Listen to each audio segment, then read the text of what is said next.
नमस्कार जोहार, आप सबका स्वागत है एक बार फिर से जेडी मीडिया में। आखिरकार रामगढ़ के विधायक कौन? बचले के 18 उम्मीदवारों के बीच में रामगढ़ का विधायक कौन नियुक्त होने वाला है? बचले के 10 राउंड के बाद 21,709 वोट से आगे चल रही आजसू प्रत्याशी सुनीता चौधरी। बचले के हर राउंड की वोटिंग के बाद अब सुनीता चौधरी आगे चल रही हैं। यहाँ पे बचले के झारखंड के चुनाव नतीजों को लेकर के विधानसभा चुनाव हो चाहे रामगढ़ का चुनाव हो, यहाँ पे 8वें राउंड में भी आजसू प्रत्याशी सुनीता चौधरी 21,587 वोट से आगे चल रही हैं।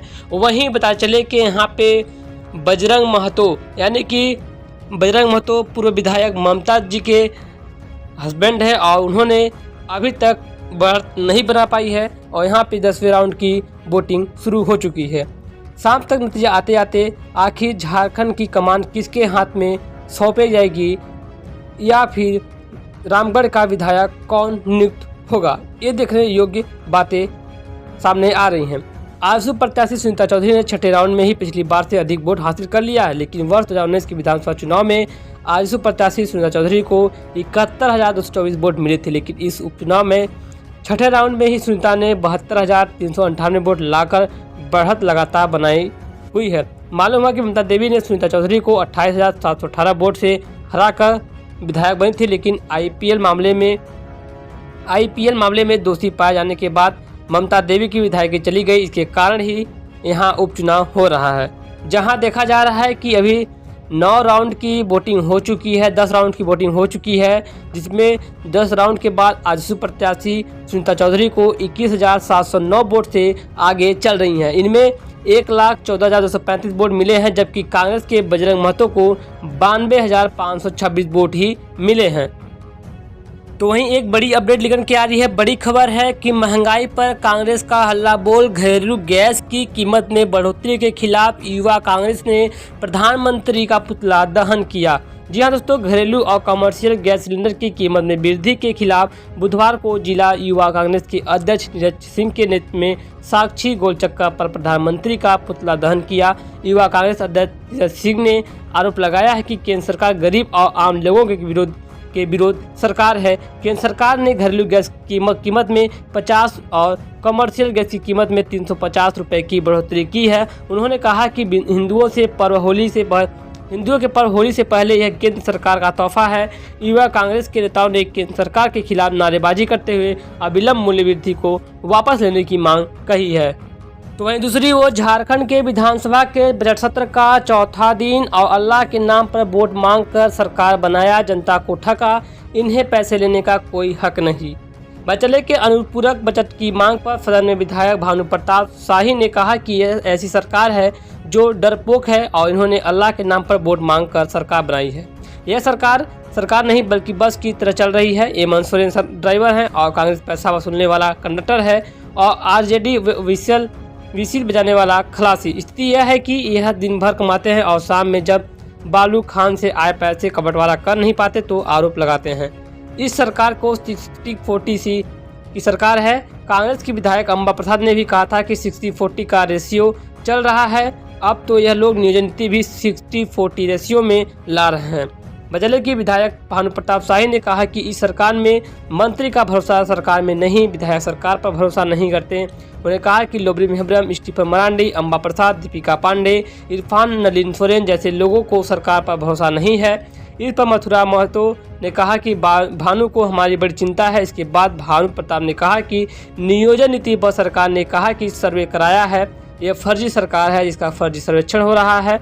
रामगढ़ उपचुनाव का परिणाम यह बता दिया कि अब की यह लोग विपक्ष में बैठेंगे जिस सरकार पर लोगों को भरोसा नहीं, विधायक का भरोसा नहीं, मंत्री का भरोसा नहीं, वैसी सरकार पैसे क्यों मांग रही है? उसे अनुपूरक बजट के रूप में पैसे मांगने का कोई हक नहीं है।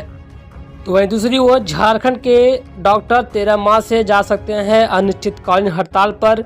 बाचले डॉक्टरों की मांगों को लेकर डॉक्टर हड़ताल पर जाने की सोच रहे हैं। बचले डॉक्टरों पर हो रहे हमले और मारपीट के विरोध में आईएमए और झांसा के बैनर तले सोमवार को राज्यभर के डॉक्टरों ने ओपीडी का बहिष्कार किया था। सरकारी और निजी अस्पताल के करीब 13,000 से ज़्यादा डॉक्टरों ने ओपीडी में अपनी सेवाएं नहीं दी, लेकिन मेडिकल कॉलेजों में भी ओपीडी प्रभावित रहा। बजले की सरकार बहिष्कार के बाद आईएमए और झांसा के पदाधिकारियों ने शाम को रांची स्थित आईएमए भवन में बैठक की। इसमें सर्वसम्मति से डॉक्टरों ने 13 मार्च से अनिश्चितकालीन कार्य बहिष्कार करने का निर्णय लिया है। हालांकि पदाधिकारियों का कहना था कि अगर इस बीच सरकार उनकी मांगों का पर फैसला ले लेती है तो आंदोलन स्थगित कर दिया जाएगा। इधर बुधवार को जिले में आईएमए और झांसा के पदाधिकारियों ने ओपीडी की सेवाएं बंद करा दी, जिससे मरीजों को परेशानी हो रही है। तो वहीं दूसरी ओर G20 समिट को लेकर झारखंड के डॉक्टर एस चंद्रशेखर ने बोला कि झारखंड हमारे देश का मिनरल हब है। बाचले के राजधानी रांची में आज G20 समिट की बैठक शुरू हो रही है। इस दौरान भारत ने 9 देशों को अतिथि के रूप में आमंत्रित किया था, जिसमें बांग्लादेश, मिस्र, Mauritius, Netherlands, Nigeria, Oman, Singapore, Spain और संयुक्त अरब अमीरात शामिल है। वहीं DST के सचिव डॉक्टर एस चंद्रशेखर ने कहा कि G20 समिट समूह में 19 देश और यूरोपीय संघ शामिल है। यह विश्व का महत्वपूर्ण समूह है, जिसके पास कुल GDP में 85%, विश्व व्यापार में 75% की भागीदारी है। इस समूह में विश्व की 2/3 आबादी शामिल है। वहीं सचिव डॉक्टर एस चंद्रशेखर ने मीडिया से बातचीत के दौरान कहा कि सबसे पहले लोगों को बताना चाहते हैं कि यह G20 समिट 400 से ज़्यादा बैठक पूरे देश में चल रही है। पहली बार पीएम मोदी ने कहा कि यह G20 बैठक पूरे देश के हर कोने में होना है। इसी के तहत यह मीटिंग रांची में भी चल रहा है। उन्होंने कहा कि झारखंड हमारे देश का मिनरल हब है और मटेरियल जो चाहिए हमें वह पूरा मिनरल्स हमें रांची जिले से मिलते हैं।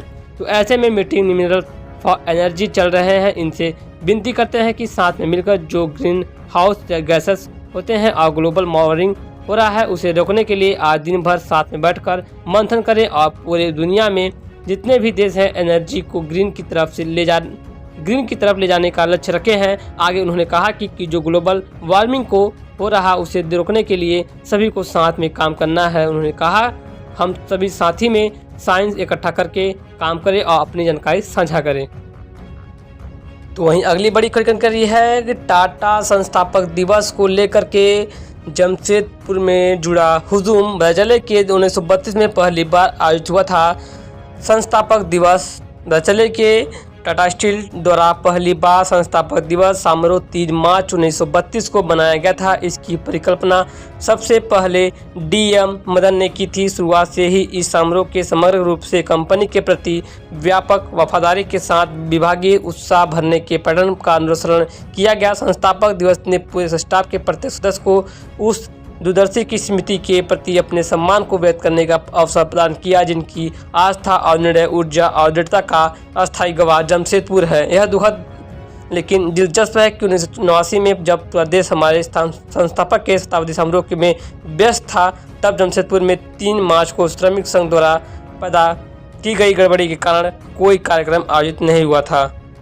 तो वहीं अगली बड़ी खबरदारी है धनबाद में कॉमेडी किंग सुनील पाल और राजा रेंजो का कार्यक्रम। कोयलांचल की होली को यादगार बनाने के लिए प्रभात खबर की ओर से कोयलानगर स्थित कम्युनिटी हॉल में गुरुवार को लॉफ्टर शो का आयोजन किया गया है। इसमें कॉमेडी किंग सुनील पाल व राजा रेंचो धनबाद वासियों को शाम 6:30 बजे से गुदगुदाएंगे और धनबाद की धरती पर पहली बार आ रहे सुनील पाल और राजा रेंचो भी कार्यक्रम को लेकर उत्साहित है। इस कार्यक्रम के टाइटल स्पॉन्सर अलौकिक ग्रुप है, जबकि यह powered by Surya real con है। इवेंट पार्टनर सैल्यूट तिरंगा है। तो वहीं अगली बड़ी खबरदारी है इंटर की परीक्षा में शामिल होंगे मांडर कॉलेज के छात्र। एडमिट कार्ड जारी नहीं करने पर हाईकोर्ट ने जताई नाराजगी। कॉलेज पर 50,000 का जुर्माना लगाया गया। मांडर इंटर कॉलेज के छात्र अब इंटर की परीक्षा देंगे। झारखंड एकेडमिक काउंसिलिंग की ओर से इन स्टूडेंट का एडमिट कार्ड जारी किया जाएगा। झारखंड हाईकोर्ट ने आज इससे संबंधित आदेश जारी किया है। साथ ही झारखंड एकेडमिक काउंसिलिंग और मांडर इंटर कॉलेज को एडमिट देने का निर्देश भी दिया। वहीं झारखंड हाईकोर्ट ने मांडर इंटर कॉलेज पर 50,000 का जुर्माना भी लगाया है। खबरों में बस इतना ही। यही थी गुजरात की तमाम बड़ी खबर जो कि शाम के समाचार के साथ आ रही थी। हमें उम्मीद है खबर पसंद है, खबरों को शेयर कीजिए, लाइक कीजिए, चैनल को सब्सक्राइब कीजिए और जुड़े रहिए जेडी मीडिया के साथ। तक लिए जय हिंद, वंदे मातरम, जय जोहार।